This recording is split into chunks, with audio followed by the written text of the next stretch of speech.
he and I were talking after you went off. He and I were talking hilariously, which is typical. So we'll go. So we'll just try. So he's saying it's on. Okay. So let's have a look then. Yeah, it says we're live.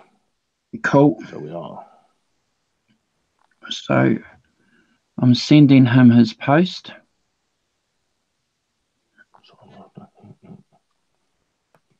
There we are.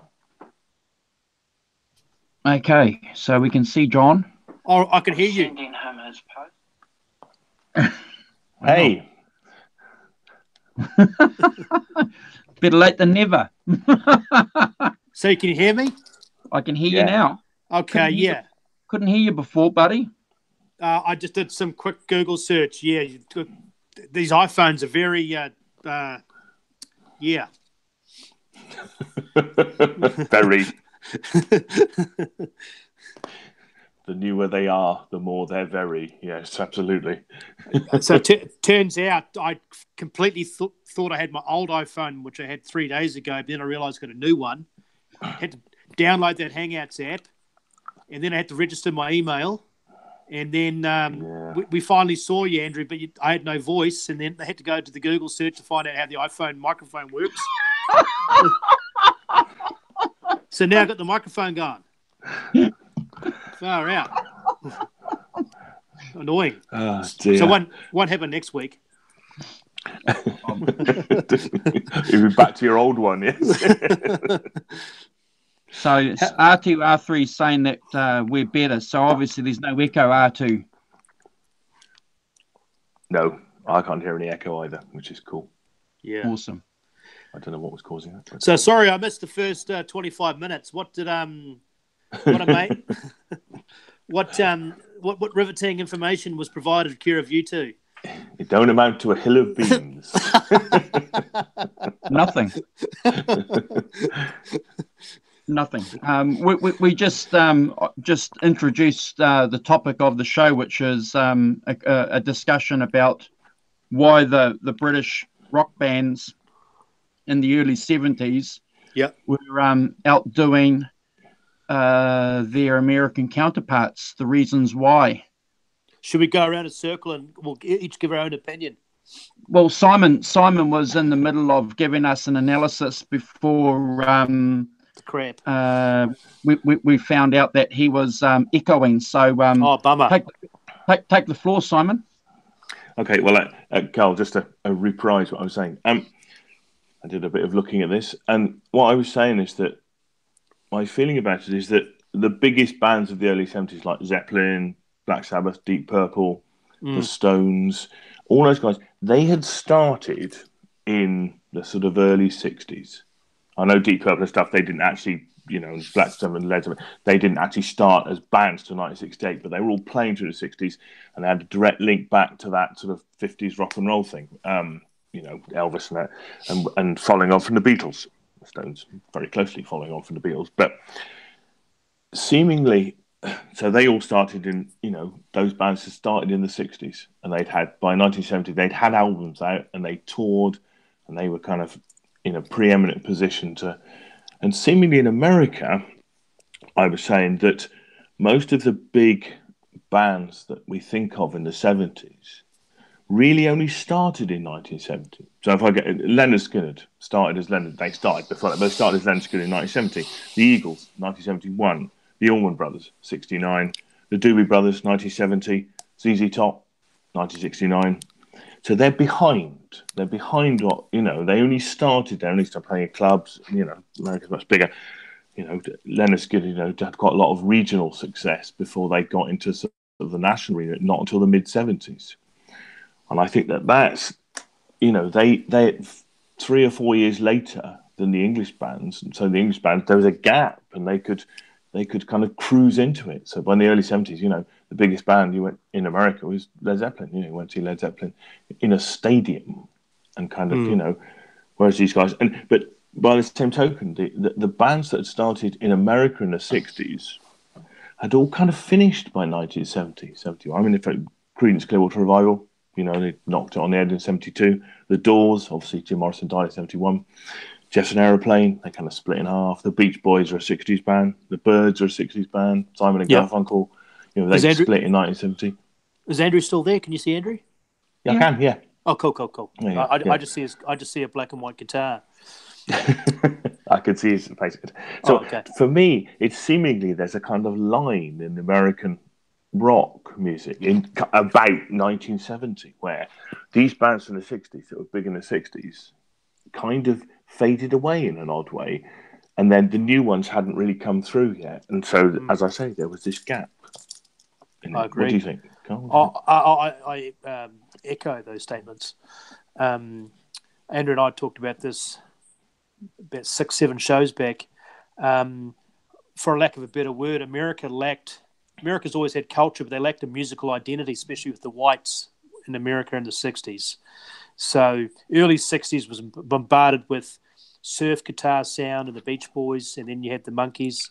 And then it wasn't until the late 60s there's some serious music came into play. You mentioned the Doors, CCR. But you're exactly right. Led Zeppelin, The Who, the Stones, Beatles, I guess, all playing in the early 60s.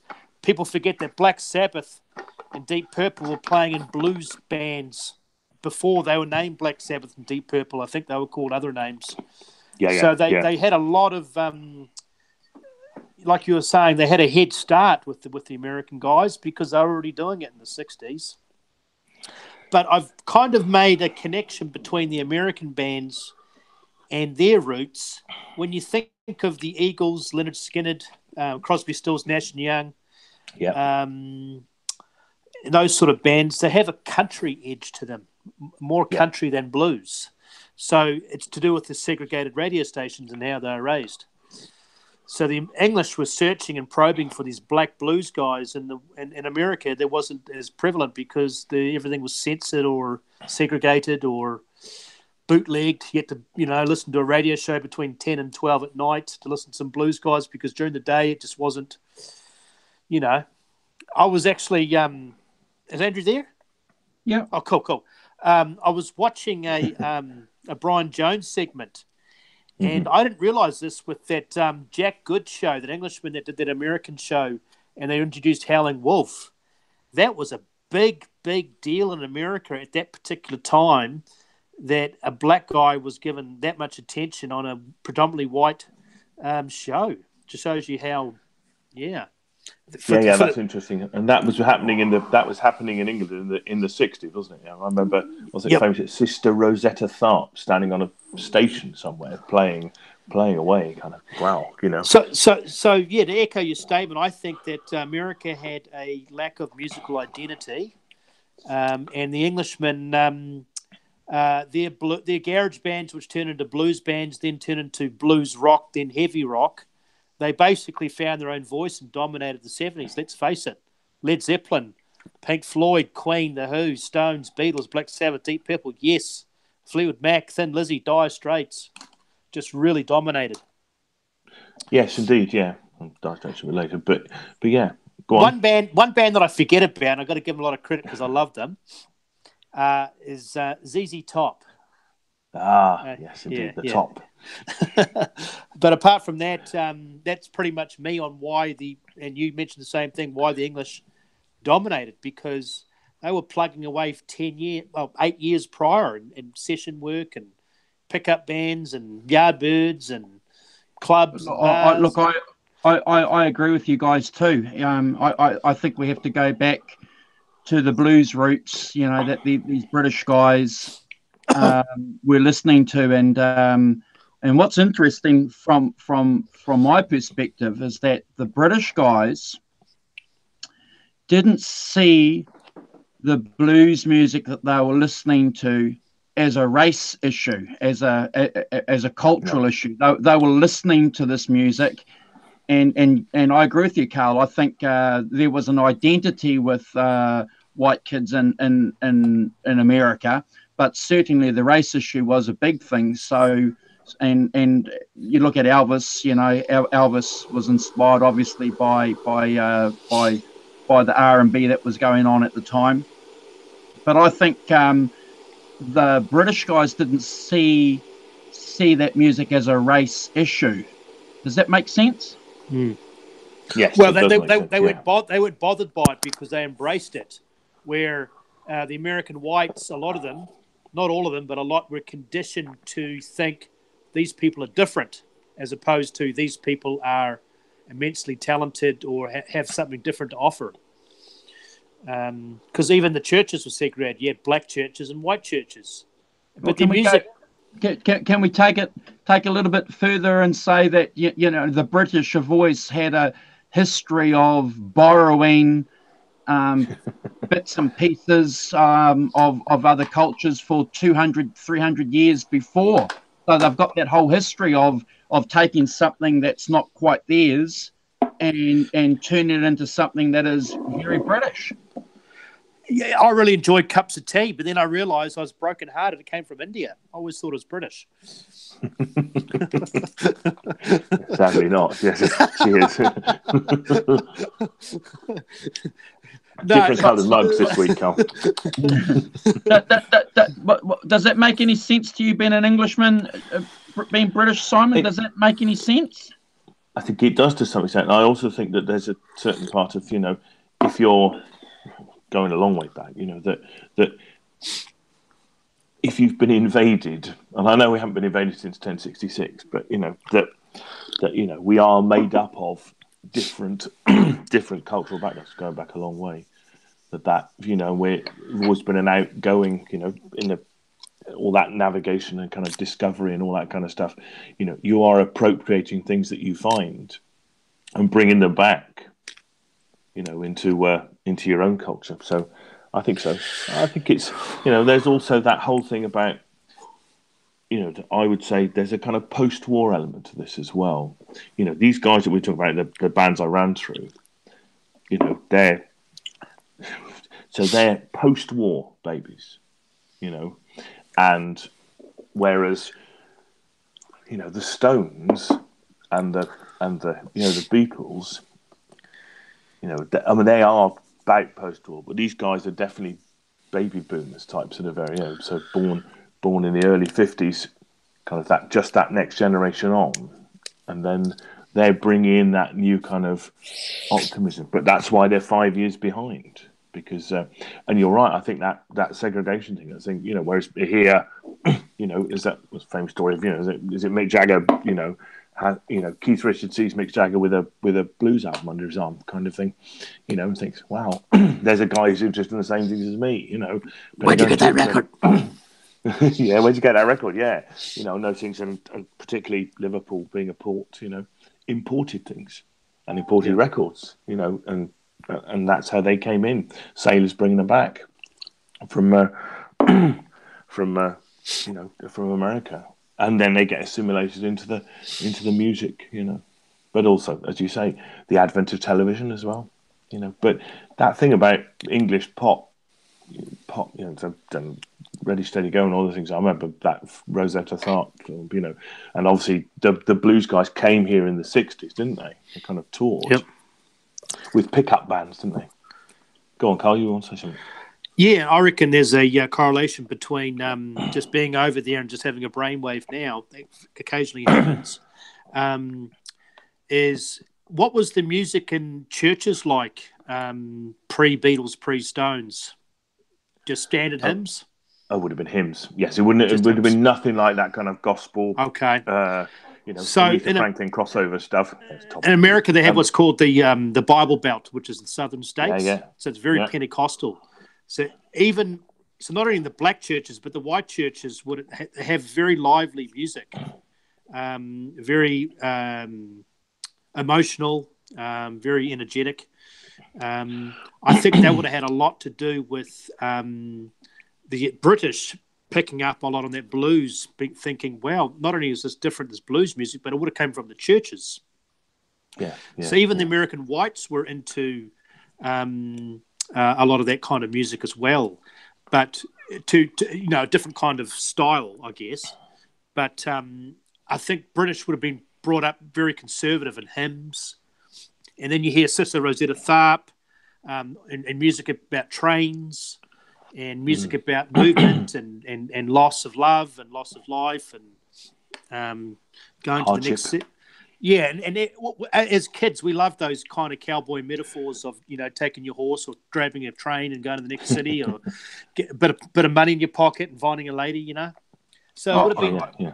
I think what's interesting though there, Carl, too, and Simon, is that we've heard it many times. That America was the place where there was still an adventure, where there was mobility, and anything was possible. And according to Keith Richards, even the chicks looked better. So, the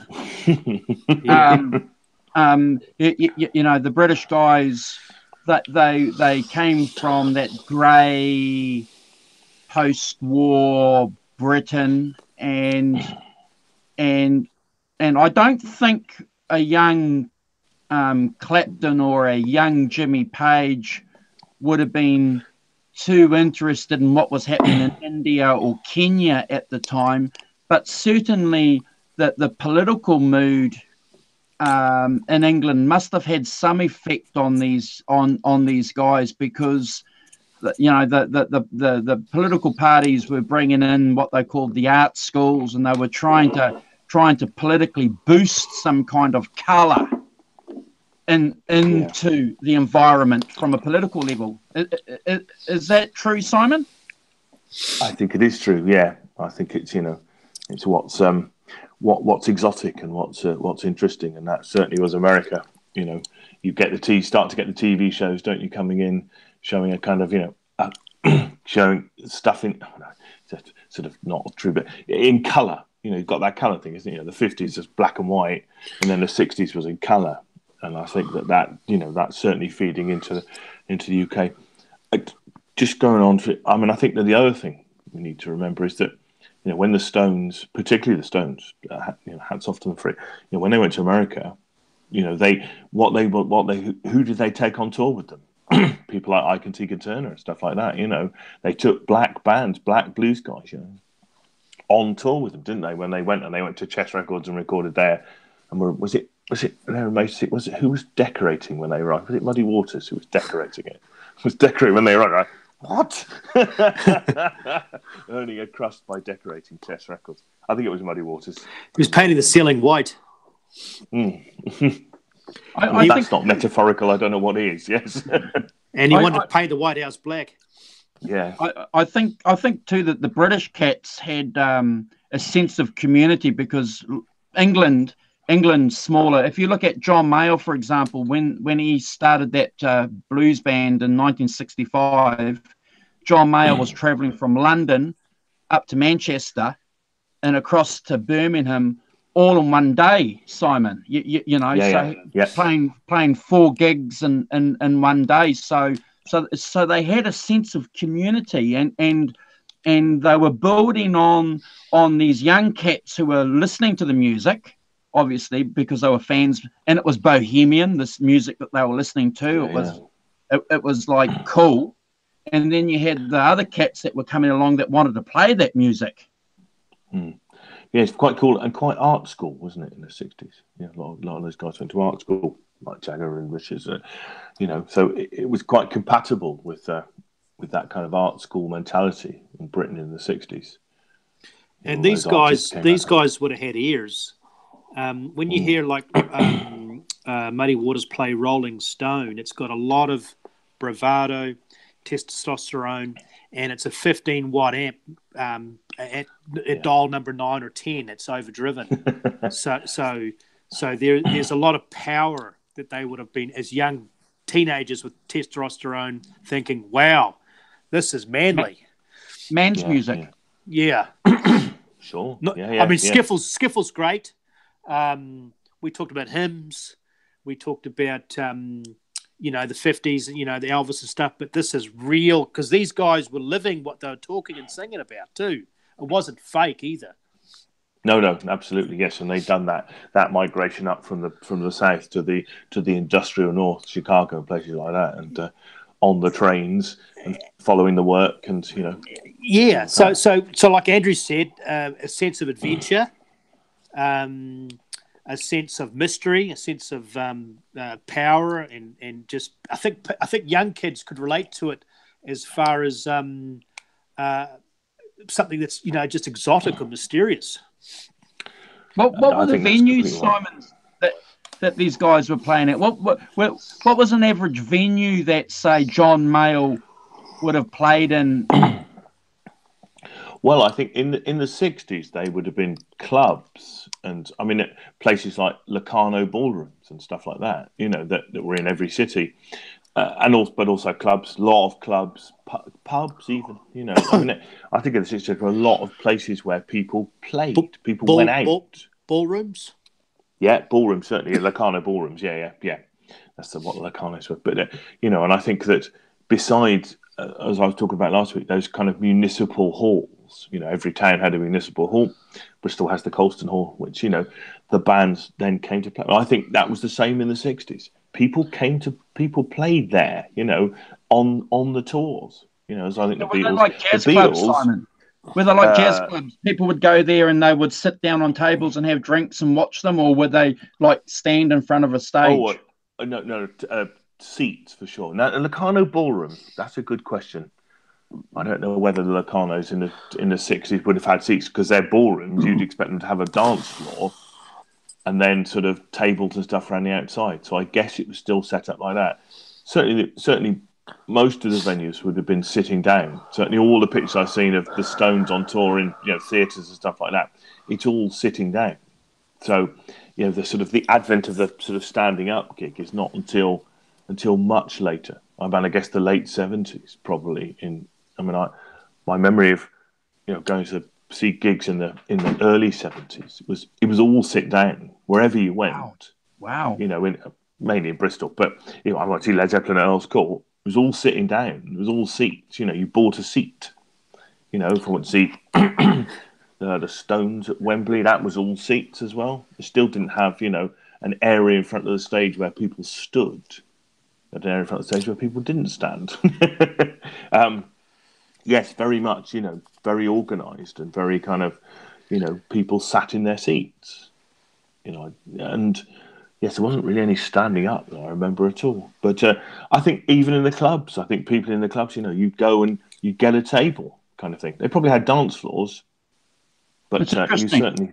It's interesting that you should say that, because I've just thoughts come to my mind where you see Cream play their final gig in the Albert Hall. In the Albert Hall, everyone's sitting down. And if you go and see Clapton now, and when Cream did their reunion tour in 2005, everyone's sitting down. But you're right, there was a period where you were having concerts where everyone was just standing up. Yeah. And then they push to the front and all of that stuff. But I don't know if you've seen any, early Led Zeppelin, is people sitting down, and they sit on the floor. They'll sit cross-legged on the floor and kind of listen. They were doing that in the States too, when they were touring the States early on? That's a good question. I don't know. If they toured theatres, I presume they still would have sat down. People would have been sitting. But I guess when you played festivals, if I think of Altamont, obviously outdoors, park, quite chaotic, but a park, no seats or anything like that. And I've seen film of this Grateful Dead stuff in San Francisco and things like that, where they played and people stood up or sat down, on the grass and stuff and watched them. There was a couple interesting things I've noticed. Did you guys are fortunate to get the American Folk Blues Festival on DVD? Came out in 3 volumes. No. Oh, it's amazing. I think I've noticed. You've seen it, Andrew, eh? Like you mentioned, they had the blues guys coming to not only Britain, but they played in France and Germany. And in Germany, they captured In Germany, they captured on camera. So we got to see the footage of Otis Rush playing, Junior Wells, Hound Dog Taylor, all the greats, Son House, all of them. On that German, is it Rock Plaza or something? That German program? There's a German kind of rock program called Rock Plaza. Yeah, no, they just managed to capture them all in black and white, all in suits, and they put and some of it might have been shot in England, where they had those makeshift train stations, and it was very well done. But the point I'm making is the audience all sat super quiet and just clapped at the end of the song. Precisely, yeah. And so the blacks were like, this is bizarre, but we kind of like it because it's making us playing better because they're very discerning, the audience, like the Japanese. So with the Stones and the yelling and there's another famous one, and I think it's Poland or Holland, where the Stones were playing and they were ripped up the chairs and smashing the chairs on the stage and going nuts. Yeah. But I think it's different from the kind of pop mania of the '60s, isn't it? Yeah. That kind of pop mania, the early, the Beatles and the Stones, when they playing the singers, and they'd be, screaming girls so loud they couldn't hear themselves playing stuff. And obviously completely different to that. What if drugs had anything to do with it?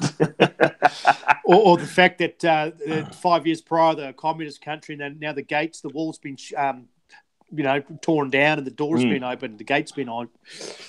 So, yeah. Do you guys think, this idea of the bluesman persona of this guy that had skill and knowledge, he was a dangerous guy. He had sexual dynamism. He could be violent.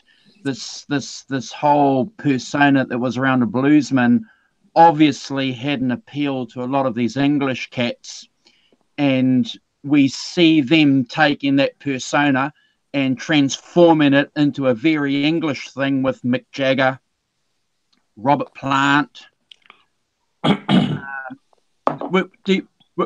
Is that a link direct back to that blues persona, or is that just the English being different?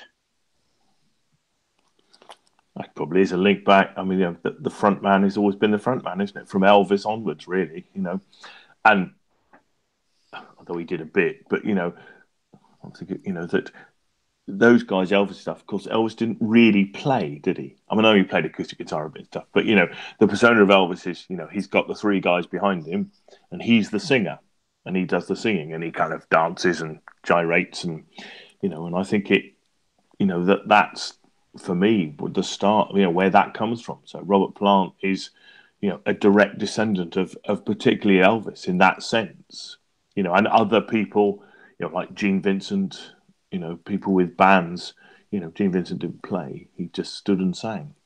And so I think those things, most of the blues guys played and sang, didn't they?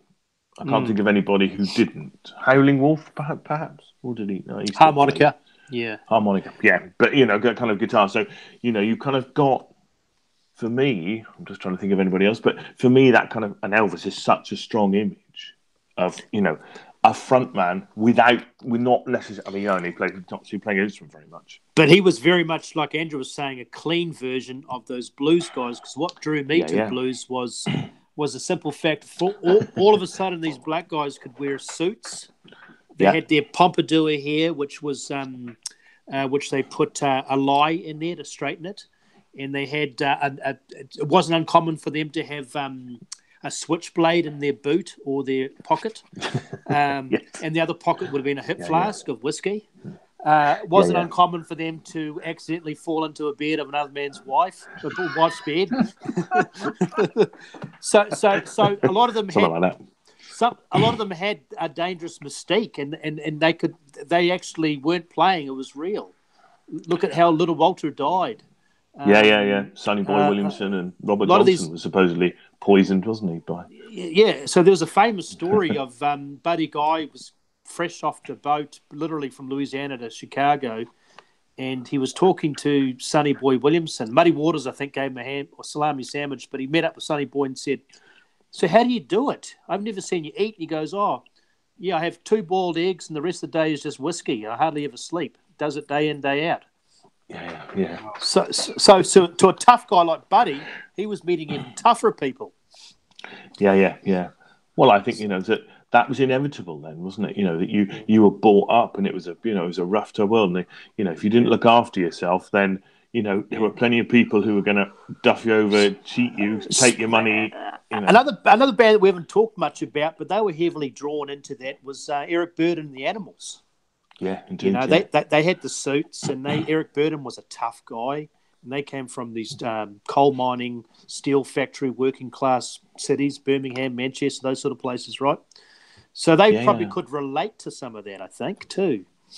I think quite a lot of those, those working class, guys. I mean, even like Lennon and people like that. They could probably handle themselves. You didn't play in the Reeperbahn in Germany without probably being able to handle yourself to some extent. And Keith Richards is never above. I mean, that famous thing where that bloke invades the stage and he whacks him with his Telecaster. And then puts it back on and carries on like nothing's happening. It's very funny, but and he has that kind of mystique, doesn't he? The kind of the really hard man and stuff. So I think a lot of them were drawn to that danger, yeah. But some of them more than others could relate to it because they, they were some of them probably downtrodden.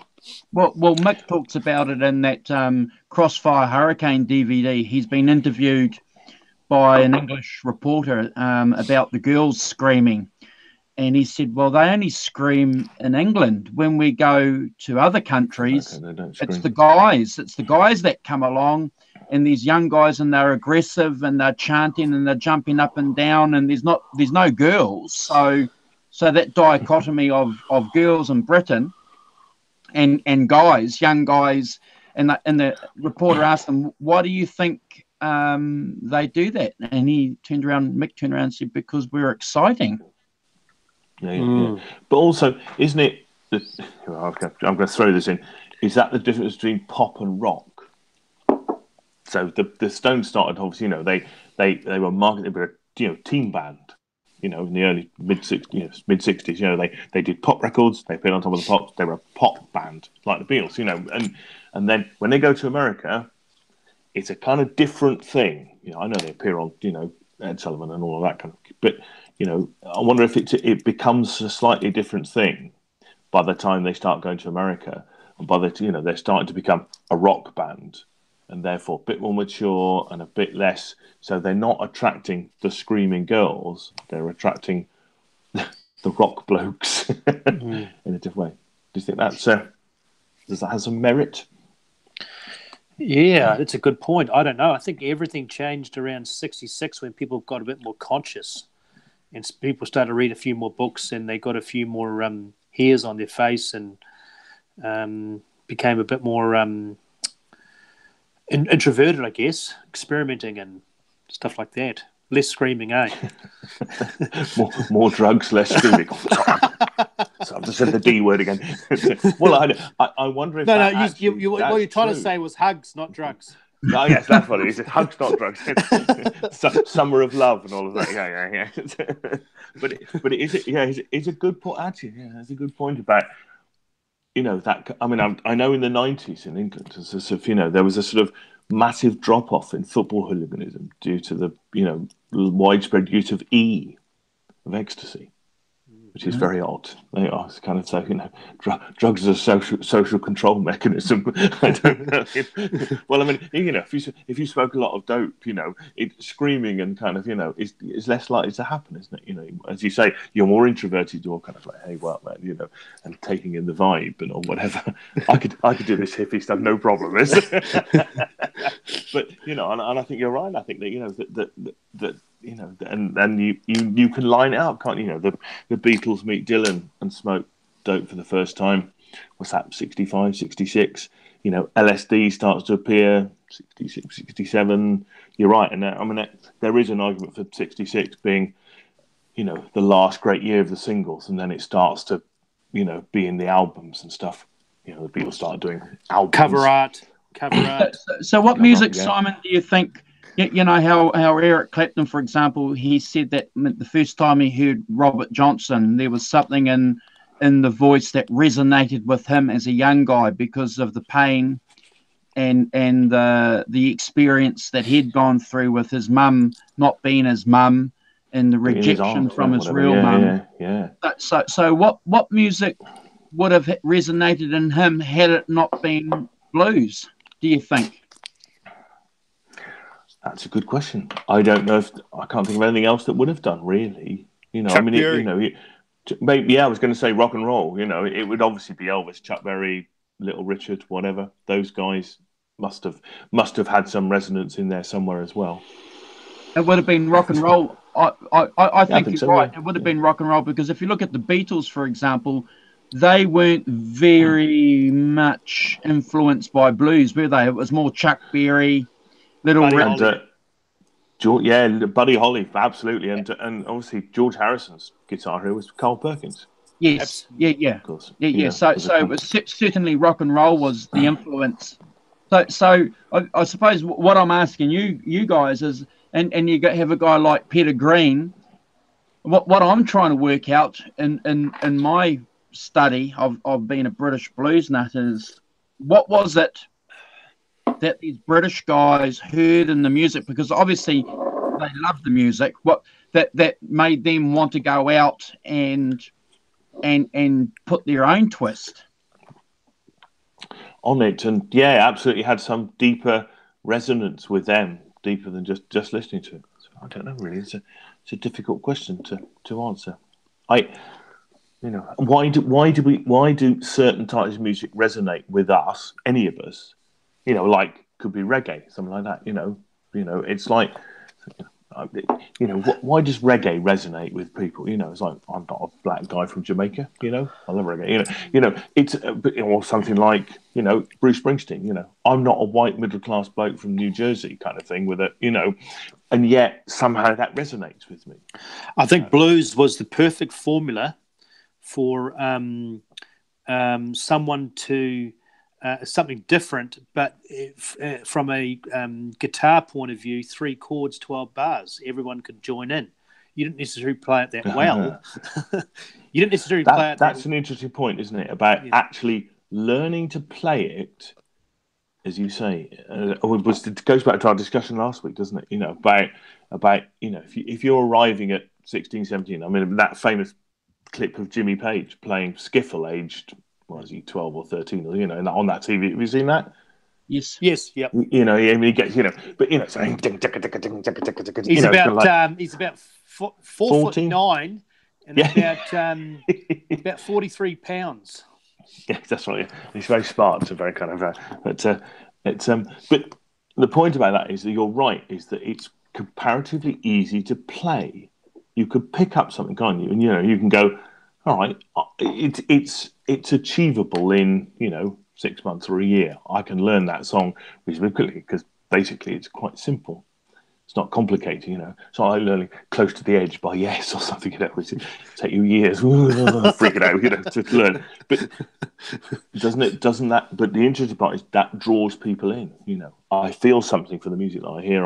I feel, I have some empathy with it, and I feel the sort of pain that has been sung about. And do you know what? I can pick up an acoustic guitar and I can play it. So I don't need electric guitar. I don't need kind of loads of effects. It's very easy. As you say, 3 chords. And there's some blues songs, and they're actually hard to play. It's like I'm going to commit a crime. Howling Wolf. It's either some of them are 2 chords, some of them are just 1 chord. And that's famous John Lee Hooker thing, isn't it? You don't play 12 bars, you play 13, 11, change whenever you like. Some of his songs are just in the key of E, and he just does some trills and boogie-ons and hammer-offs, and that's it. Yeah. It's all about the groove.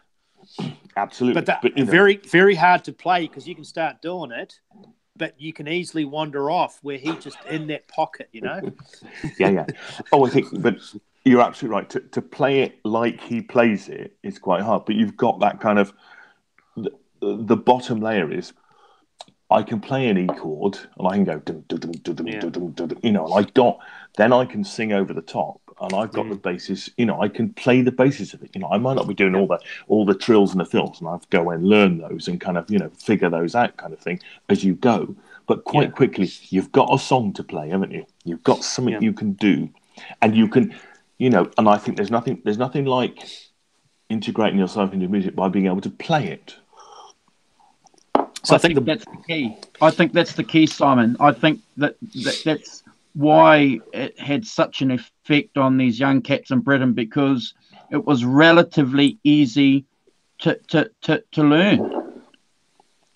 Yeah, it's not massively complicated. You put a record player on it, you have to go over it, but.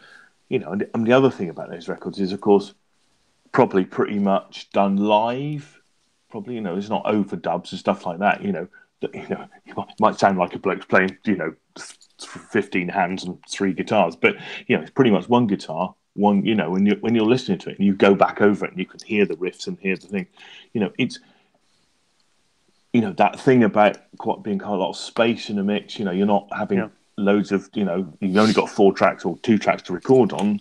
Therefore, what you get is what you get. You're not going back and overdubbing guitars over the top and layering it and doing all those things that happen now.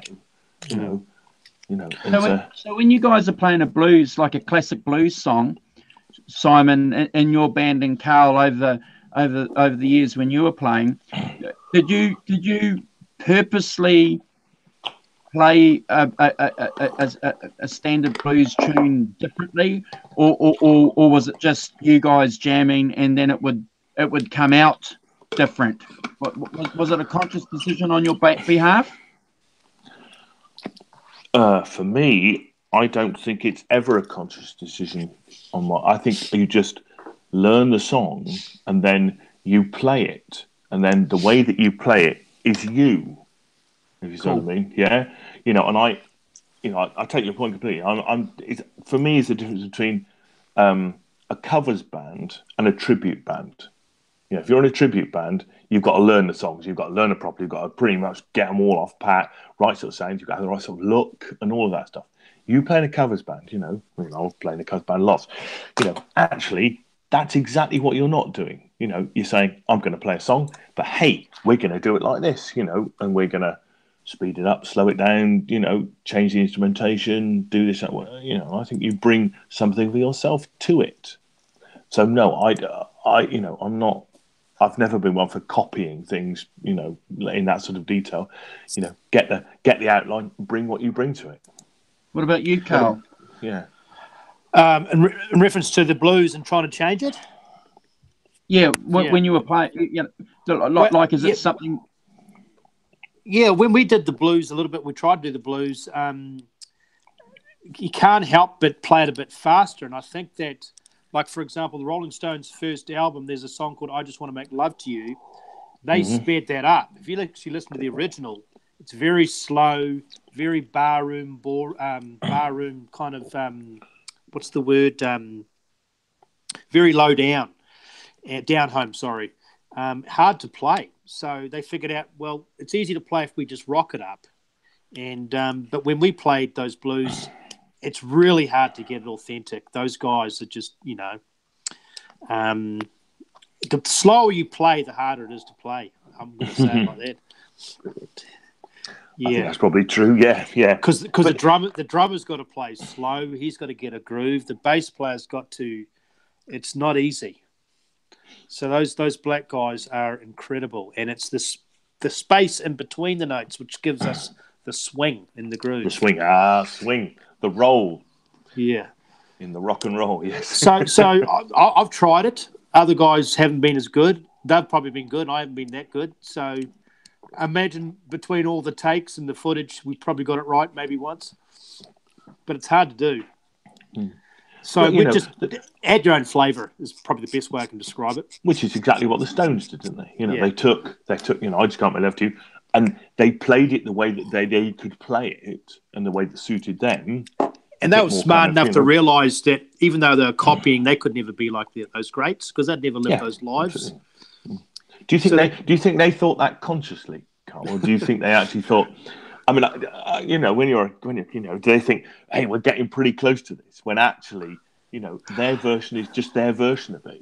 Well, that version of Honest I Do on that first album's pretty good, pretty amazing. Yeah. Other stuff that they've done, Jimmy Reed, not so good. I think not as good. Sorry, but they probably realised that they're going to eventually have to find their own voice. Well, it's a formative years, isn't it? But you're allowed to grow. You're allowed to play your first album, and it's your first album. It's what you do then, and that's obviously what they did in the pubs and the clubs and around at that time. And then you record it, put it out, and it takes you, 2 days to record it, kind of thing, and pretty much a representation of your live act. And some of those things, in retrospect, work better than others. That's fair enough, isn't it? I personally think that just the way that the Whites have embraced blues, which has been great because it's really shown the world what the blues is. But they just can't help but rock it up. It's just in our blood. So yeah. Yes, well, yes, it is very interesting, isn't it? You go. How many black rock bands are there? Not many, eh? Yeah. The Cult of Personality. Yeah. I read something really interesting recently about written by a journalist called Charles Shaw-Murray. I don't know if you know who Charles Shaw-Murray is. He wrote in the New Music Express in the early 70s, in the kind of halcyon days of it. Yeah. But he wrote a thing saying, the blues had a bastard grandson called heavy rock, and it's a very good kind of like, started off as this purist kind of thing, and then, by the time it gets to Iron Maiden, they crucified it and nailed it down. In fairness to Dave Mustaine, he did a pretty good version of I Ain't Superstitious on that album, Peace Sells, Who's Buying. It's actually pretty good. No, but they had a like anything, it's good journalism, but it's very I think in the mid-90s or late 90s, they had a big American advertisement slogan marketing program. Blues Had a Baby, Called It Rock and Roll, with the white guy with the Levi jeans, and they had a car and a pretty girl. Does it remember those? Yeah, absolutely. And they're promoting Muddy Waters, and the whole idea of, it was pretty good. Arvin's saying something in the chat saying the American blues guys did that too. They put their own on it. True. Didn't sound like each other. No, indeed, and they all borrowed each other's songs and borrowed, reworked traditional, songs that they'd heard into their own songs, didn't they? Kind of. It was a famous story. There's a famous story where I think Hound Dog Taylor or someone came up the lick to Hideaway. Then Freddie King was the first to put it actually out on the air, but he stole it from someone else. Yeah. So they had their own voice, but they're still stealing from each other. And Earl Hooker would go in before a gig because he wasn't very wealthy and steal your tubes out of your back of your amp to get him going. That's a true story.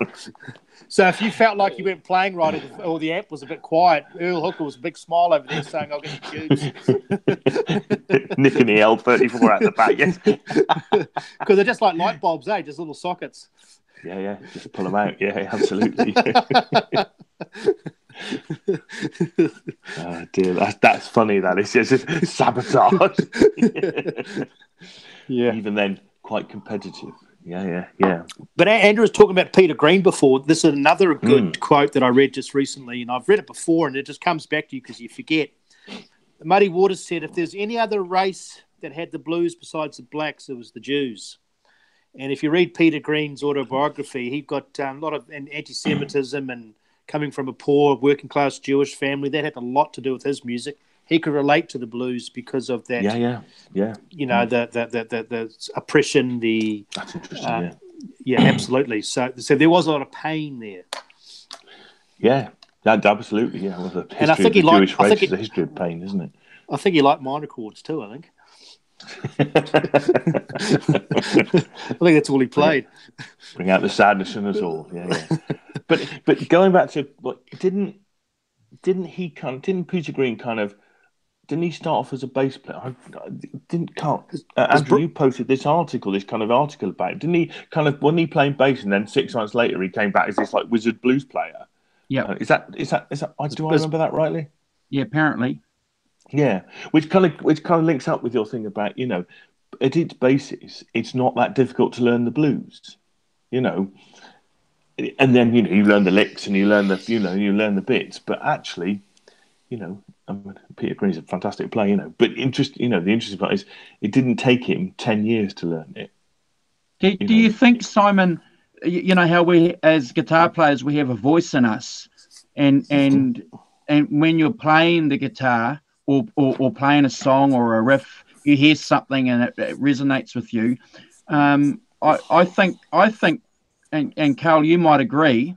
One of the reasons why Peter Green ditched the bass is because I don't think he wasn't hearing what was in him in the bass, and that's why he was quick to ditch the bass, pick up the guitar, and then he was, getting the tones out of the guitar that was resonating with him as a musician. and the simple fact that after hearing Eric Clapton, he was probably hooked. Oh yeah. Yeah. Well, that's a lot in John Mayall's Blues Breakers kind of thing. Yeah. The Beano album. Yeah.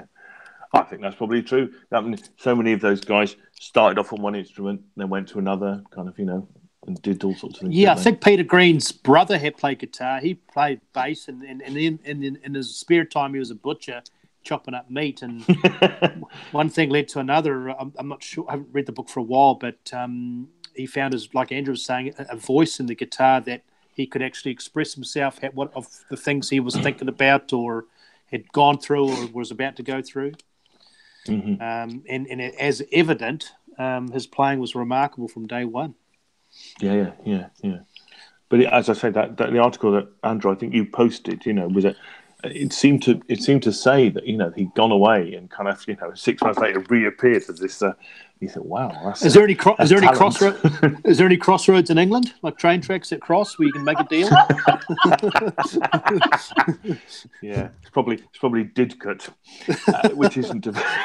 It's not. If you've been to Didcot, it's not really the same thing at all. Or Birmingham New Street, which is again not really the same thing at all.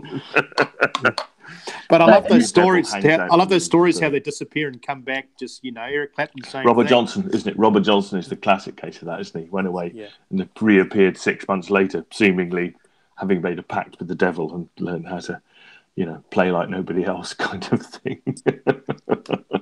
How influential was Peter Green for you and the musical guys and bands you were hanging out with, Simon? Was he a giant? To be honest, less so, because he'd really stopped by 71, hadn't he? When he left Fleetwood Mac at 71, and that was really just before I got into music. So they weren't really going, or they were going with Bob Welsh, and they got some other people in, kind of thing, and not doing that in the same way. So not so much really. I mean, I got into the bands who were still going, because we used to, as I said last week, we used to go and see them. So I went to see Deep Purple, and I went to see, lots of blues guys, Robin Trower, Rory Gallagher, Stray. those kind of Stray. yeah. Don't remind me. All those kind of, Bad Company. I never saw Free, but Bad Company. Those kind of. When they were still playing, we went to see them, but obviously Fleetwood Mac had not really impinged on me nearly so much until later, and I went back to them from a different perspective. I have a good friend of mine who's a musician in Bristol, and he's got a massive record collection, and his encyclopedic knowledge of everything. Charlie's astonishing, but so he kind of reintroduced me. You go back and you find things, from the, but it was Led Zeppelin and things like that I was interested in. I had blues records as well. I've got some Muddy Waters and some Howlin' Wolf and other bits and obviously the Stone stuff as well. So how influential was Led Zepp for you guys? Like were they the cream on the cake at that time? They were. Yeah. I mean, completely. But in a sense, one of the creams, like all of us, I think, they were only one band, and I didn't see them until 1975. So they were one band and they were great. But I also loved lots of other bands. I loved Pink Floyd, and I loved Deep Purple, and I loved, Jethro Tull, and I loved, equally. It wasn't. It's not. I didn't have a favourite with any of those. So I think it's, like most people, I think, we have pretty broad musical taste. I liked, I had lots of Otis Redding and, black R&B from the 60s, Sam and Dave and all of those things. I've got the sort of Stax Vault Tour albums, some live albums and stuff like that, which are brilliant, all that kind of, what has become the Blues Brothers stuff. But, so I liked all of that, and I like soul, I like jazz. I've got a lot of jazz stuff. Miles Davis, Coltrane, Thelonious Monk. Not guitar players, and all of those things. So I think, like most people, and depending on your mood, depending on what Neil Young, Bob Dylan is a great favourite of mine. I just had depending on the day you put on something, and like, do I love Led Zeppelin more than Miles Davis? No, I don't. I love them because they're different, and I think that's really important. And I think it's that kind of people forget that we have broad tastes. We like lots of different things. 75, 75, Simon. That Led Zeppelin were at their peak. Yeah, absolutely. And I saw them at Earl's Court. They were fantastic. And I loved it. For instance, did I love it more than Bruce Springsteen in 1981 at the Wembley Arena? Nope. It's a similar thing. They were both fantastic concerts. It etched in my memory of things, but I don't necessarily like one more than the other. I love them both equally. Because it's an emotional response. Music is all about an emotional response. I had an emotional response to all of the things I've listed. I have an emotional response to, and that's what I'm looking for when I listen to music. I have some emotional response. It could be anything. Sounds emotional. Yeah. I was at just a radio show the other day on Saturday morning. We have a radio show on one of our radio shows that's run by a music journalist called Danny Baker. But somebody they had another guy standing in with Noddy Holder from Slade. Slade? Wow. Noddy Holder, Slade. And they played the first bit of Get Down and Get With It, where he says, I want you to stand up on your feet, I want you to stamp your hands and clap your feet and get down and get with it. And they cracked it and you go, what? Listen to that. And this amazing Noddy Holder voice. And it's amazing. And you forget that these things, what power they have. And you think, that's somebody who's into it, and I got a real kind of visceral thrill from just hearing that in the middle of the supermarket. It's not a good idea, but it was, it's just one of those little things, and you hear it having not heard it for years, and you think, that's got energy, that's got life, that's a call to arms. It was lovely, but it's just an emotional response to something I found recently. So that's what I think. So going back to the original question, which is about, I don't put Peter Green above anyone else. As I say, I was a bit sort of second time round with that early Fleetwood Mac. They really came into my conscious later with the the Rumours and the Fleetwood Mac and Rumours albums, really, because I'm that much younger and I didn't see them live, sadly. Yeah, and unfortunately, there's not much footage of them ever playing live. No. A couple of concerts on record, but and one thing I'd like to talk about, which we haven't talked about, is in relation to English blues rock bands, and they don't get enough credit. I think they're mind blown, is Free. When that first album came out in '68, not only was Paul Rodgers about 19, sounding like a 40-year-old man, but we forget about Kossoff, the Jewish guy who was a big Peter Green fan. Yeah. What an amazingly, extraordinarily talented guitar player he was, doing very heavy blues rock riffs. And, absolutely. All Right Now. I mean, we know it's a popular rock anthem. All Right Now, but was written by Andy Fraser, who was 16. Sorry. He was 16, wasn't he? Yeah. Yeah. So Paul Rodgers about 19. Kossoff was about. I forgot about the bass player who was 16. Yeah, Andy Fraser, 16. Yeah, when he wrote All Right Now, it's like, really? But if you think about it, and he's a groove of a bass player, a prodigy, wasn't he? He was just he was a great band. They were after him, and they had to lie about his age, obviously, to get into bars. But I've seen some clips of them live, and they rock. And it's a tragedy what happened to Paul Kossoff, isn't it? Yeah. Tragedy. Like so many of them, succumbed to the drugs. Well, Peter Green, sort of. And all he did, Simon, was he just plugged his Les Pauls straight into that Marshall. Yep. Is that right? Yeah. Oh, yeah. Not really any effects. Just played. Got that tone. Played. Fantastic. Yeah. But you see that thing about.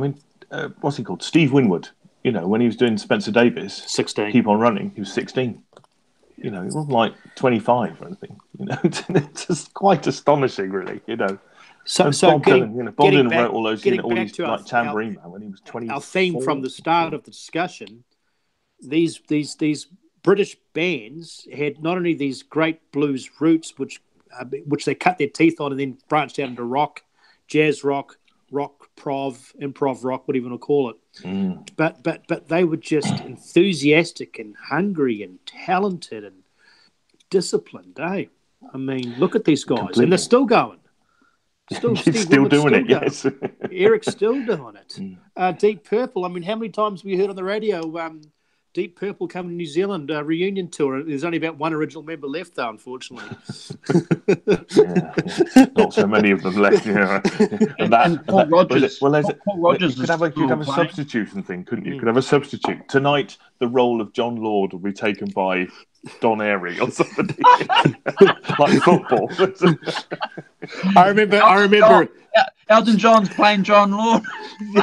I remember there was a famous story in Las Vegas. They did a news story about the Temptations or the Platters or the Drifters and it turned out the only original member in the band was actually the cousin of the original member. There was no one who was original, but they still. You see, I think as they get older, that actually substitutes benches are going to be all the rage in tonight. Keith will start off and he'll play 3 numbers, and then he's going to be like, okay, so he'll get substituted off by the manager, and they'll send on a younger guy to play a few in his, instead of it, and then bring him back on later when he's had a rest.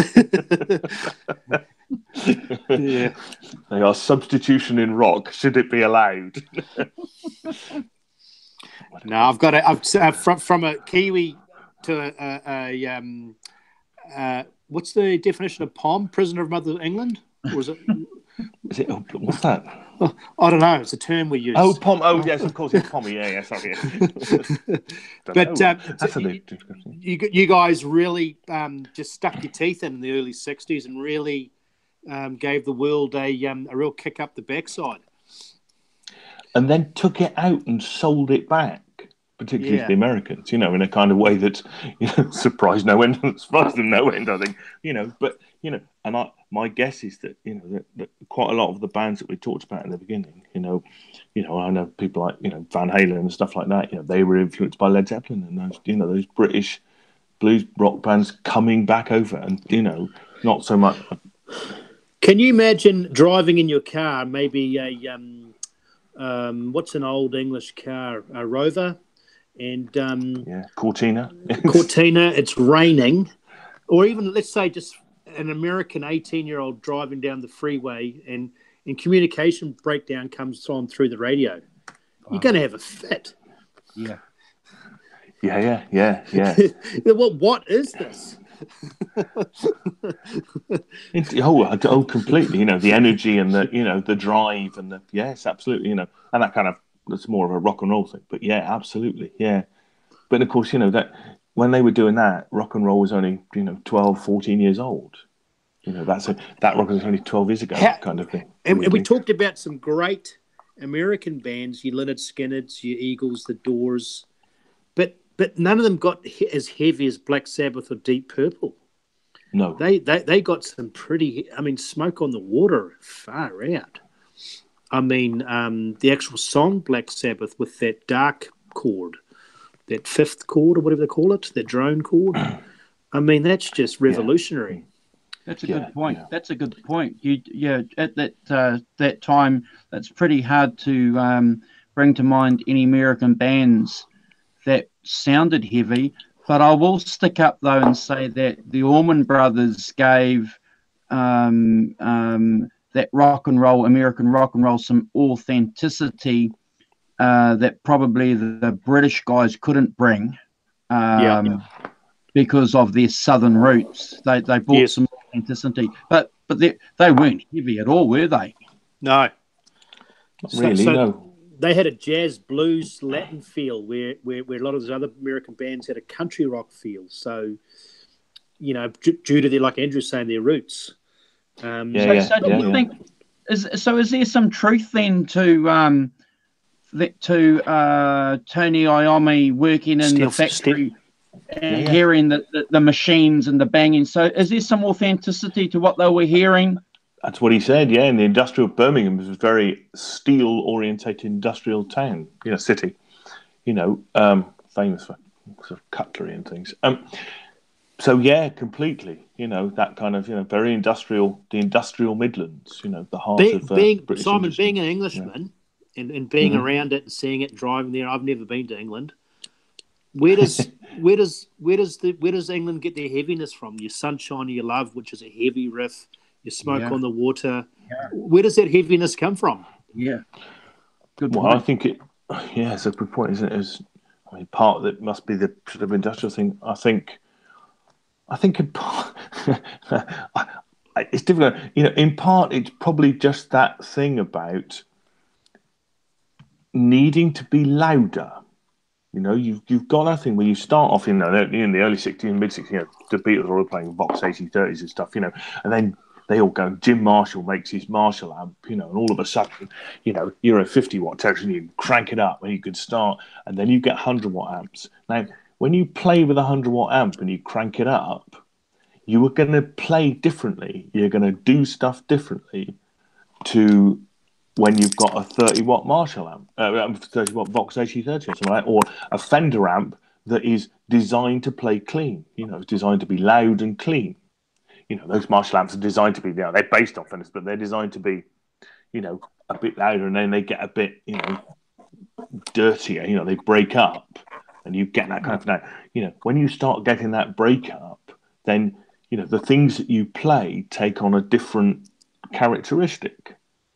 Yeah. But even if you think about it, even the first Led Zeppelin album was done on a Telecaster, and Rumour has it little Supro amp and all of that kind of so. Not necessarily. I don't think of Led Zeppelin really as being that heavy myself. Not in terms of their guitar tones and things. I think that Deep Purple, they were heavier because they had, John Lord put his Hammond organ through Marshall amps. And so you've got that combination of Ritchie Blackmore, and the two things together made it a lot heavier. But that, to me, that's about discovering volume, if you like, and discovering being louder, and that distortion that happens, and you go, look, we can thicken the sound up. If you think about those early 60s sounds, they can be, it's quite difficult to have a thick sound on those things because the amplification is not that very clean and not everything. Go on, Carl. I think also I remember talking to these American roofers. I was working on this house, and I was just astounded for what I was hearing. They were Led Zeppelin nuts. And they were saying that they could conjure up through their bloodline, through their storytelling, through their generations of England and Scotland at war, just a medieval sound. I think that's where some of the heaviness would have come from, just in their roots, the Vikings, the wars, the fighting, the medieval sound, the forging of steel with making the sword. King Lionheart. Yeah. Oh, yes, yeah, completely, yeah, and that kind of European heavy. He's got a knife.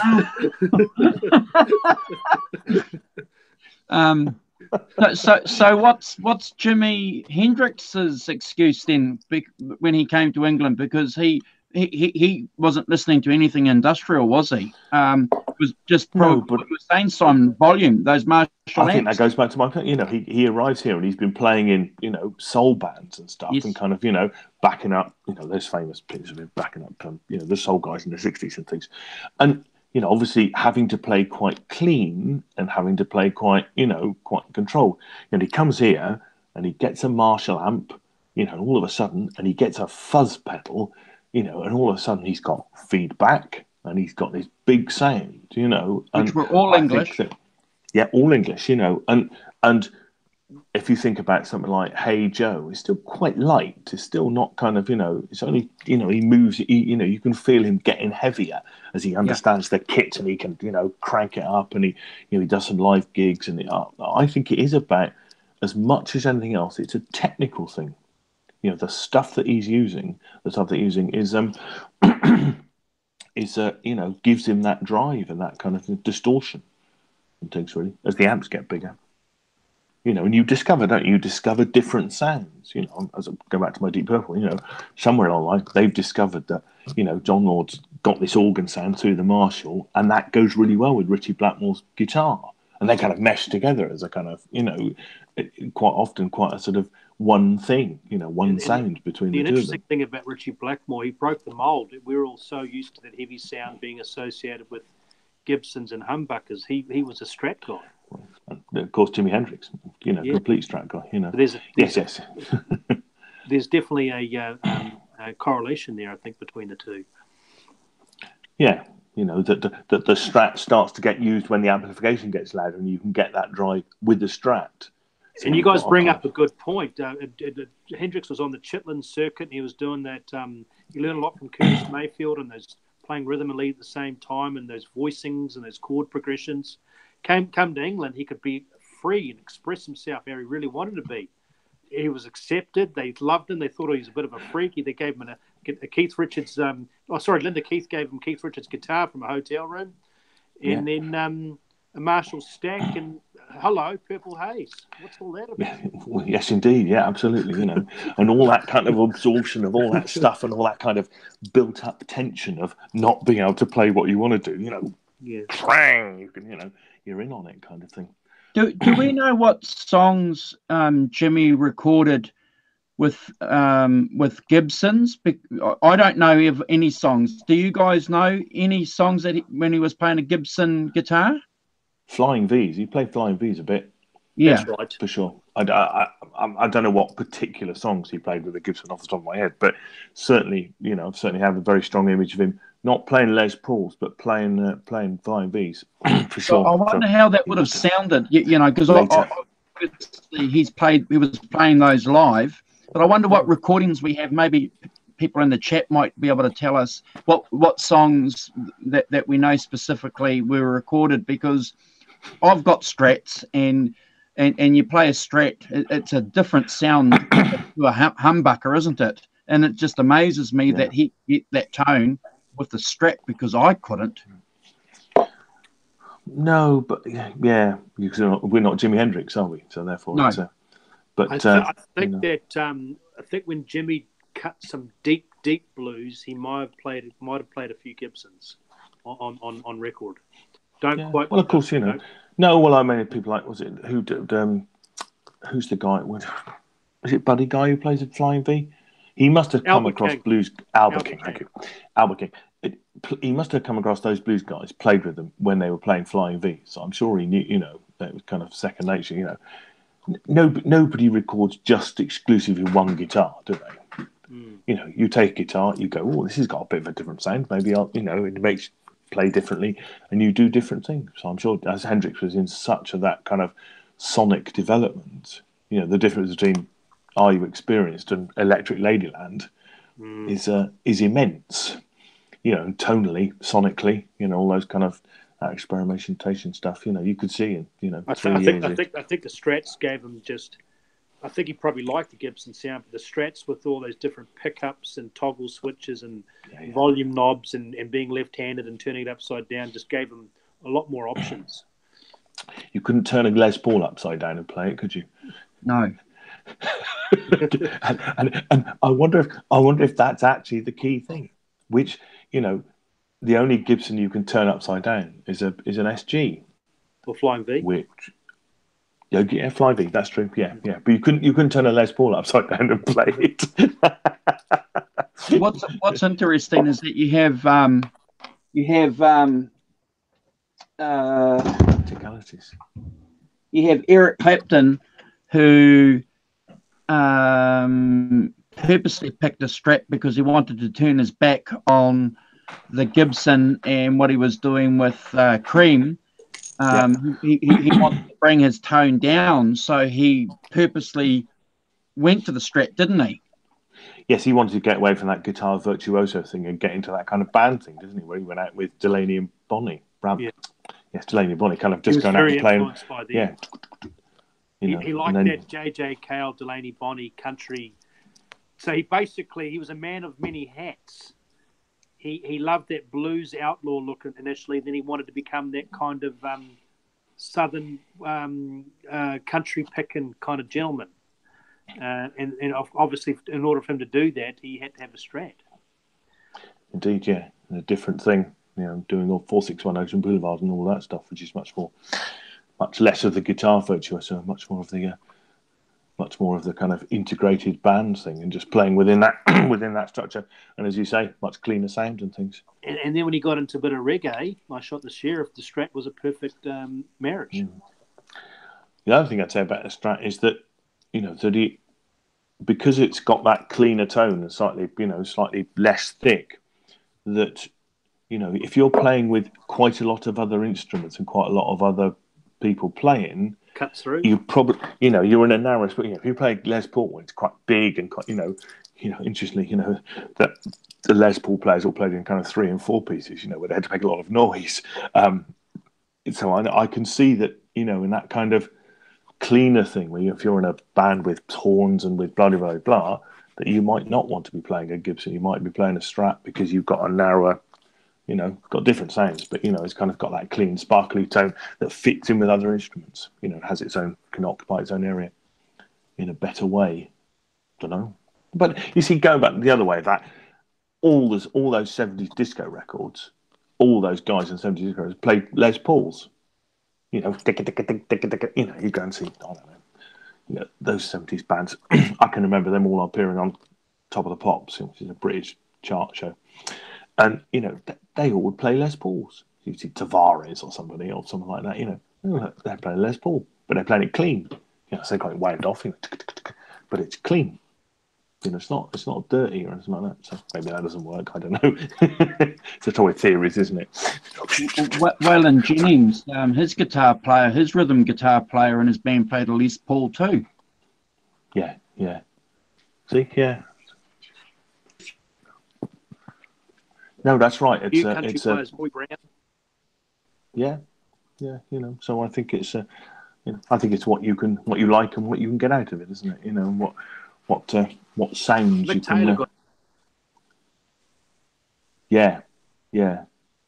But there's the Telly Les Paul thing, isn't there? There's the classic kind of different guitars kind of thing.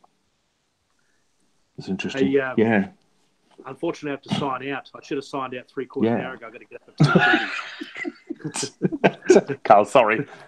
Distracted. No, to be honest, I say I'm going to talk for an hour. I actually really enjoy it. But it's Thanks. a bit like talking to a girlfriend long distance. You don't realise you're talking for 3 hours because you spend half the time listening to her. That's a problem. I've got no long if it's an hour distance show, it's only 20 minutes. Don't say that, Andrew. That's dangerous territory. Brings a whole new meaning to a Google Hangout. Yeah. All right, buddy. We'll catch up next week. Yeah, no, Carl, before you go, did Andrew send you that?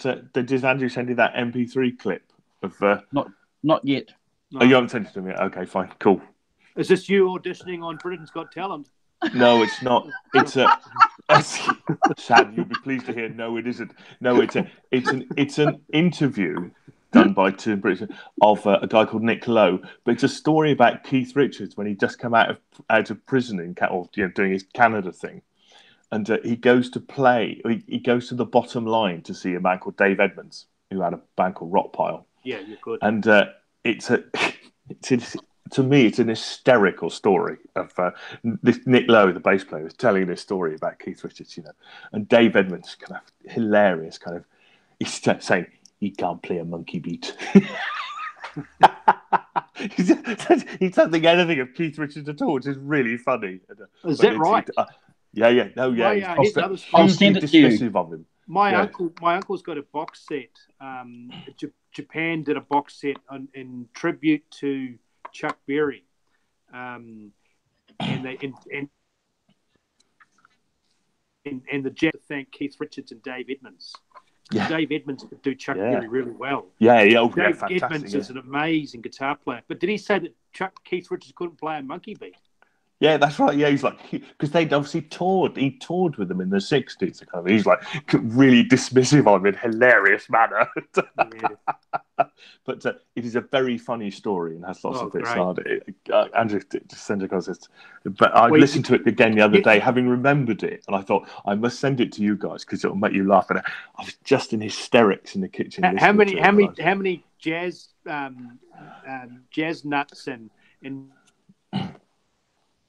musical, because like this, the song "Slaves" just the chords of E and B. And there's these jazz guys that go to the Juilliard School in New York and spend 8 years studying music, and then no one's listening to them. That's life, isn't it? Yes, yeah. All the technique, know all the chords. Nobody's listening. 10 chords, 5 guitars, and 2 dickheads. In Rolling Stones, 3 chords. No, 1 guitar, 3 chords, and 1 asswipe. Yeah. See, and everyone listens to you. Yeah, no, it's completely cool. No, so 3 chords, 2 fingers, and 1 a-hole. Is it? Oh, okay.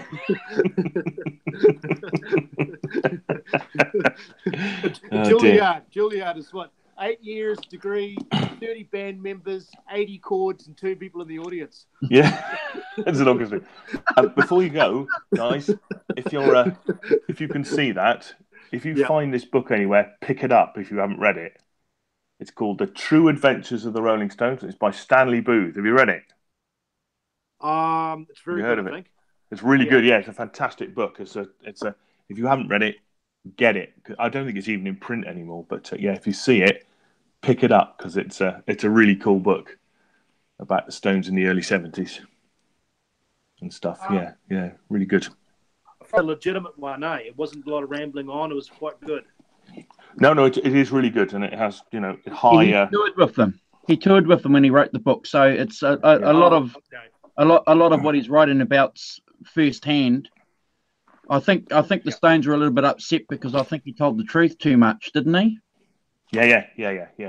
But he's around. Graham Parsons is around in the book and stuff, and he goes to visit Brian Jones's mum and dad, and kind of has. Yeah, it's really well written, and there's a really good insight into the sort of the chaotic nature of the Stones in the sort of 69, 70. In closing, Dave Edmunds being he's like an Eddie Van Halen. He's a guitar virtuoso. But I've heard a lot of people say that the Stones are rough. But they said after a while, if you give them a bit of time, when they gel, it's like magic. So one of those things. I was just one. I'm sure it's kind of some of it's like old curmudgeon and professional jealousy kind of thing. Cutting it. Besides, I hear you knocking that door. That Dave Edmunds' great song. He didn't really have a whole lot of huge success. I Knew the Bride. Yeah, they nearly broke through with Rock Pile. There was a really good band, and they were really tight, and he could play. But I've got that album. It's called Seconds of Pleasure. Yeah, that's it. Yeah, that's the one. It's a masterpiece. Yeah. Well, the story is told by the bass player Nick Lowe, so he's very good at telling the story. It's brilliant. Yeah, Nick Lowe was a very talented producer in his own right. Yeah. Did you hear? I was saying that in '78. Nick Lowe released an EP called Bowie, right, without the E, because David Bowie had released Lowe without the E.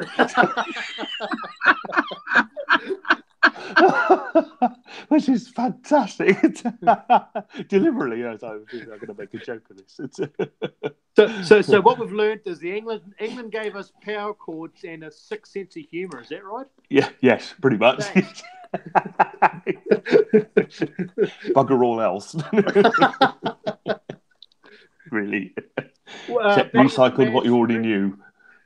I think though, one thing though that we have to be mindful of, and I often remind people about this on Facebook groups when we're talking about blues. It's interesting because a lot of people will put the boot into Clapton, or they'll put the boot into the Rolling Stones and say that they're not blues. And when you remind them and say to them, well, actually, these guys are pretty much responsible for bringing the blues back to America, because blues was heading down the lounge path of just being crooners type music. It's interesting how people get upset about that because they don't know that. No. I agree. And they're musical snobs because they think they can sit in their armchair and say, well, I'm a purist because I've got a Muddy Waters record. Who's these Stones? not seeing the demographics and the stats and the appeal and the history of what they actually accomplished. Well, I'm going to say this. Muddy Waters wouldn't be the musical icon that he is today if it wasn't for these British blues guys. Yeah, completely. He'd be probably very much a hero in the underground scene, but not exposed mainstream. No. He'd be like a mystical figure. So that's a bit like Robert Johnson, really. Yeah. Yeah, one of the reasons why I celebrate these British blues guys too, because they reintroduced this music back to America, and we've discussed this, Simon. Even last week we talked about it, and Carl, you and I on half a dozen shows, they reintroduced and gave these guys opportunities to make money because they weren't making money. Oh, absolutely. I imagine completely, yeah. I imagine BB King being really happy touring with the Stones in '69 with that money and all the royalties and the publishing credits and you name it. It would have been, they had pictures of Muddy Waters and Howling Wolf and Cadillacs and buying houses, freehold and cash in their pocket. Yeah. Incidentally, I just read an article about Aretha Franklin. She had money problems right through her career. Which was sad. That is sad. Dubious husbands and dubious managers, probably. Yeah. Yeah, I mean, you think of a lot of those songs too were actually their famous songs are written by other people, songwriting partnerships. Yeah, so that's another story. We can talk about that later. Actually, that'd be a good one. Yeah, she had her first child when she was 12. Keep it, Oh, really? Yeah. Yeah, first child when she was 12 and another one when she was 9. Yeah, it's just breaks my heart. I got to go, guys. Thanks. See you, buddy. See you, mate. Have a good day, Charles. Take care. All the best. Yeah, have a good week. Take care. See ya. So, Simon, I just want to talk to you a little bit about. So we were talking about this earlier. Okay, so you being a guitar player, what's interesting for me is the scale on this guitar compared to, say, my Strat. Mm-hmm. It's remarkable. The way that the way that your frets are located to where it would be in your hand from guitar to guitar makes me, as a guitar player, play differently. Yeah. Do you? I think about this the other day because obviously you get on these things a lot and you listen to people talk about, I only like a thin neck and I like a thick neck or whatever. Do you know what? I don't care about that. I've got all my guitars have different necks. The gold runners are quite a sort of fat neck. 10 seconds, I'm fine. Once you've got it, you go play. And somehow and it clicks in. It's fine. I think you're right. It does make you play differently. You might play different things. But I don't know about you. Do you feel like I've got to have one neck and it's got to be pretty much the same for all the guitars I've got? Or is it? No, absolutely not. So the point that I'm making is that the older I'm getting, the fact that my guitars are so different forces me as a guitar player to play differently. And in fact, lately I'm using different size picks for different guitars. I used to use the same pick. So on some guitars I'm using a thinner pick, and on another guitar I'm using a 1 mil thick pick. So yeah. So I don't use the one pick anymore. No, I used it, and you're right. I used it. I mean, I pretty much just pick up a pick and start playing. Oddly, this is one. I don't know if you could see it as a sort of transparently sort of, completely heavy pick. I quite like that. It's fine, but I'm quite happy to pick up a Dunlop kind of quite flexible one. It's fine. I think it's a slightly different sound. So if you want to play softly, you can control your right hand's controlled enough for you to just completely. Yeah. Yeah. It's funny. Yeah, I don't feel like any of that impinges on, I don't think to myself, God, I've got to have, 1.5 mil, blah, blah, blah, whatever picks, and they've got to be this. I can play with any picks. I've discovered I've got a sort of bag of assorted picks. So if I want to pick, just go to the bag, pick out a pick, play, get on with it. Yeah, You know? yeah. It just amazes me how just these little subtle changes, has an effect on what I play and how I play, and I love it. It's a discovery. It's a joy. Yeah. No, it's cool. Yeah, I know what you mean. Yes, I think it has less of an effect on me. I play how I play. I mean, you take a different guitar and you plug it in, you get a different sound, and therefore, you're kind of going, all right, I can play something different than this. But I'm quite happy to play quite softly with a very hard pick. It kind of don't feel as I'm particularly affected by that, really. Thanks, Joe. So, Joe, this is a made in Korea Epiphone Sheraton, which is a recent addition. But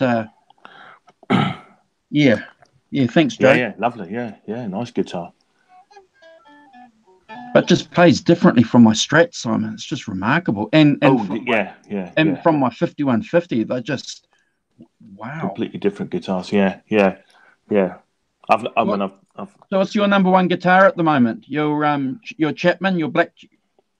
To be honest, the one I play the most at home is the Black Chapman. Yeah. It's the one. If I'm going out to do anything, I take the Strat. My old faithful Stratocaster. That is the one that will come with me. Whatever, because it's the one I feel the most comfortable with, the most affinity. I've had it for the longest.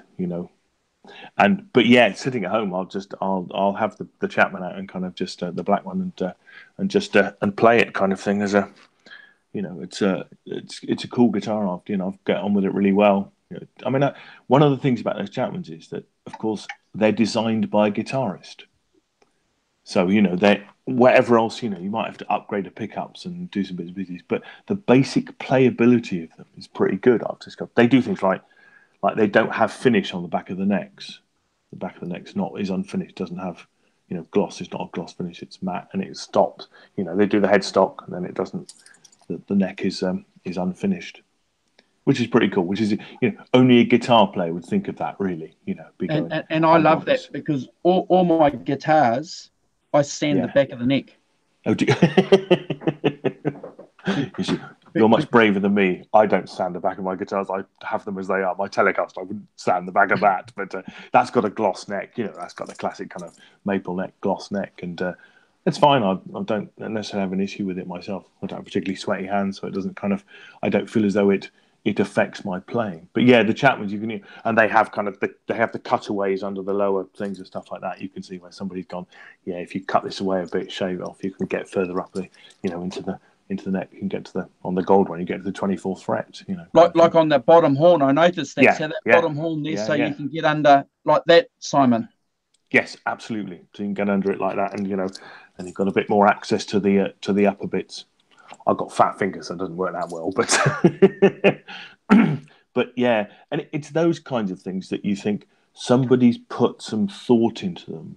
Somebody's put some thought from a player's perspective into them. Somebody's thought about it. Rob Chapman's obviously thought about it. And so which is why I do like them as guitars. Both of them. I think they play well. As I say, I upgraded the pickups on the black one and stuff because I didn't really like the Chapman pickups. They're much more kind of heavy metal pickups than I really much too high output for what I wanted to do. Really, so I went back to the Sur ones, which are much more Fendery, and the Thornbucker is a much more of a sort of late 50s PAF pickup kind of thing. It's quite middly. So I just want to just do a shout those out humbuckers. in the chat. Jimmy T saying that this looks like a 335.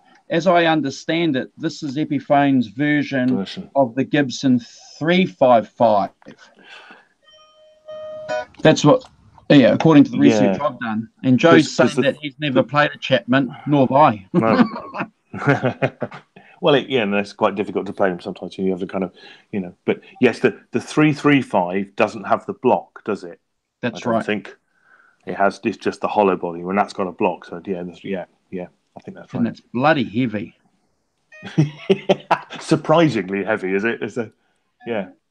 What with humbuckers? They're just humbuckers, are they? Yeah. And what's interesting about Joe's question is that he hasn't played any Chapmans. There's no Chapmans here in New Zealand, Simon. No, do you not have? There's no dealer with Chapmans in New Zealand. No, not at the moment. There isn't. I think it's that the thing about being a Chapman dealer, the tricky bit for a smallish shop is that I think you've probably got to put quite a lot up front to do it. Yeah, I think that's the case. I think there are some shops which hasn't really been as successful, which is what you'd expect. Not everybody's going to make it, but I think you have to put up a certain amount up front to do it. And as I said last week, that because they come direct from the manufacturer, not via a middleman, like Paul Reed Smith PRS guitars that are made in the Far East, they go to PRS, they all get checked, quality assured before they get sent out. Now, obviously, that means you're dealing with the middleman. You're putting more money into it, and they go. But obviously, they go from the factory direct to the shop, so the shop has to put the QA into setting them up and organising them and stuff like that, which is time consuming. So yeah, I mean, they're sort of growing. They every now and then they have obviously new shops and stuff that open up. But yeah, I know what it's like. If you haven't played one, it's quite tricky to know if they're, I think it's like anything. They're another guitar manufacturer, and if you can play them against other guitars, you decide for yourself, don't you, which one clicks with you, whether they do or not, and whether you can, whether the sounds they make are what you want, and then you can get one or not. I think you get, they're pretty good value for money against the other ones. I don't think they're any better necessarily. I think, they're eminently upgradable. Certainly the cheaper ones, and that's probably what you'd have to do. I bought mine second hand, for 200 quid. The good thing about them too, Simon, is that, like you keep saying, and I agree with you, they're designed by a guitar player. And also last week you mentioned the fact too that you can jump on board and contribute to the design of the next installment of guitars.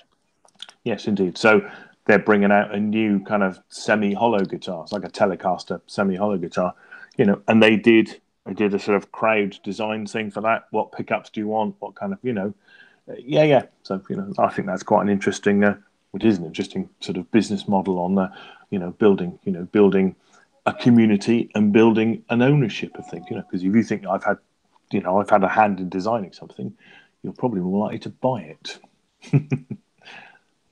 but without that kind of exclusivity of the, for instance, a Kiesel or something like that, where you can design it yourself and get exactly what you want, but it ends up being a sort of custom guitar for you. Yeah, very interesting to see what the guys that we watch, it'd be interesting to see what Johnny, Ben and Caleb and Ben have to say about the Chapman guitars at NAMM, because I understand Rob goes there.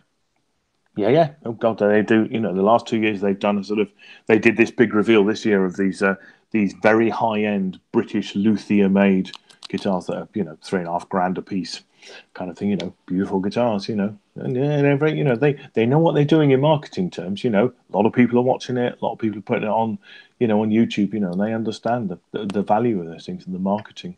Do you know how well those guitars went? Have you heard anything? I've heard nothing. My assumption is that, and their stated aim is to do, very few of them. I don't think they envisage it being a very big market. If you start spending $3,500-4,000 on a guitar, that high-end guitar stuff, you're competing in a, Gibson custom shop, Fender custom shop, PRS, kind of custom shoppy sort of area that that's quite difficult to compete in. So I don't think they envisage selling hundreds of them every. I think if they probably did 5 or 6 a month, they probably think that was roaring success. If you sold 50 a year, you'd probably think that was that was pretty cool, what you wanted to do. Does Rob have any endorsed guitar players? The Chapman have lots of endorsed guitar players. They endorse lots of guitars. They endorse lots. Their strategy is to endorse YouTube guitarists. Ah, So, for instance, Rob Scallon. I don't know if you've heard of Rob Scallon. yes. He's one of their endorsed artists. Obviously, the guys in Rabir Massad and who's in Tosca and Dorje, and Dave Hollingworth, the bass player. They've all got Chapman signature guitars and stuff. Oh yeah, again, quite a clever marketing tool. We're not going to necessarily endorse, guitarists from just a band. We're going to endorse people who are on the internet who have a following and stuff. Because then they play them. So what's he called? Leo from Frog Leap Studios. Do you know him? Leo from Frog Leap Studios. No. He does. Well, he's Scandinavian. I can't remember whether he comes from Norway as well. I think he's Norwegian. He does a kind of weekly. He does a heavy metal cover of a pop song. Yeah. So you'll do a heavy metal cover of Adele's "Hello," or something like that. He just puts them out every week. Now, he's got 1.5 million subscribers. So he's one of the guys who has a Chapman guitar. Plays it. You can see. That's what you do. That's their strategy, is to endorse people who are in the same world as them and working in the same thing. Which I think is pretty clever. It's a strategy. It seems to be working. Awesome. Hey, Simon, it's been good to chat with you. It's only been 2 hours. What have we been doing? Hey, my friend, I appreciate the input and It's lovely. and the contribution that you gave to obviously our passion, which is British and American blues. Love it. Yeah. Yes. Oh, it's been great fun. The two shows have been fantastic fun, and I've really enjoyed it. Thank you very much. Appreciate it. So I'm just going to shout out to the guys in the chat. So Jimmy T, thank you for contributing to us.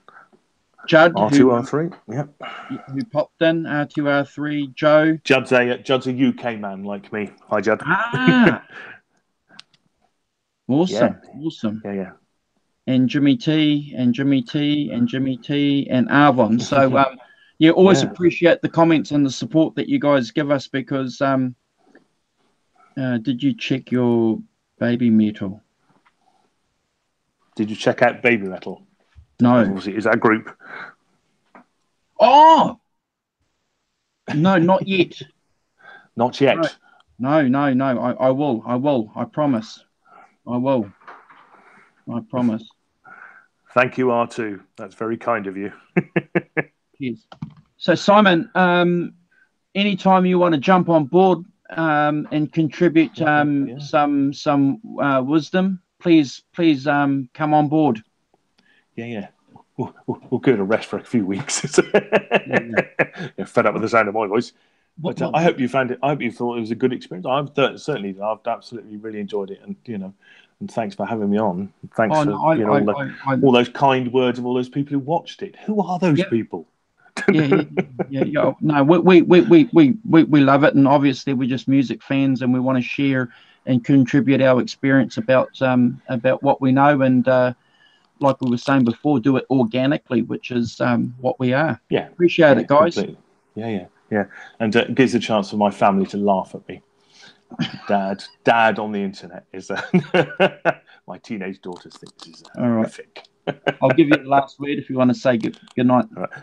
Good night, everybody in the chat. Thanks very much. R2, R3, Joe Wentz, Judd, Jimmy T. Who else have I missed? Arvon as well. Yes, Arvon. Cool. Yeah. Take care, guys. Have a good rest of the weekend if you've got something left.